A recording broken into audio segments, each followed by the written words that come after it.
सबै नेपाली हरि दाजुभाइ हरि का होरी सबैको नमस्ते। आज मेरो बिबीको बर्थडे छ कि है?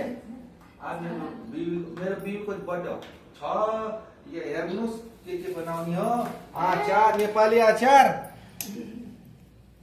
करेला करेला, मीठा आम्रखण्ड। के भनेको? करेलाको सब्जी कसले बनाउँछ? ये बैगन वो निकाल रही है। जो मेरा बहन कुछ तो कुरा निकालेगा। नेपाली आलुको अचार। नेपाली आलुको अचार।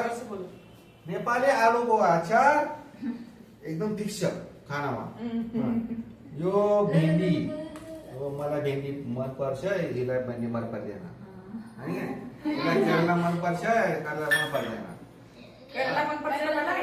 मलाई पर्दैन, करेला मन पर्दैन। मेरा भाइ को भी करेला मन पर्दैन। ल बस्नु यता बस्नु, तिमी पनि बस्नु यता बस्नु। ल खाऊ। स्टप। नेपाली खाना के मन पर्छ? मलाई नेपाली खाना सुकाउने दाल चावल, दाल और चावल है, और सुकाउने और अचार। ये वाला अचार ठीक छ, राम्रो छ। अब तिमी पनि बस्नु।